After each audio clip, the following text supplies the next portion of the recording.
لا حول ولا قوت الا باللہ کثرت کے ساتھ پڑھو۔ یہ ایسا وظیفہ ہے، ایک حدیث پاک میں آتا ہے کہ یہ 99 بیماریوں کا علاج ہے، اس میں سب سے کم درجے کی بیماری ہم اور غم ہے۔ یہ دکھوں کا مداوع ہے، مشکلات کا علاج ہے، اور یہ وظیفہ میرے حضور نے بتایا۔ حضرت ابو ذر غفاری رضی اللہ تعالیٰ عنہ کو حضور نے 5 چیزیں بتائی تھی، ان میں سے 5ویں چیز یہ تھی کہ ابو ذر کثرت کے ساتھ لا حول ولا قوت الا باللہ پڑھا کرو۔ فرمایا عرش الہی کے نیچے ایک خاص خزانہ ہے، یہ وظیفہ وہاں سے آیا ہے۔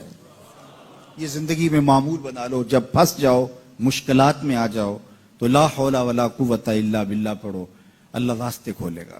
تو حضور نے 3 چیزیں فرمائی، اللہ سے ڈرو، صبر کرو، اور کثرت کے ساتھ لا حول ولا قوت الا باللہ پڑھو۔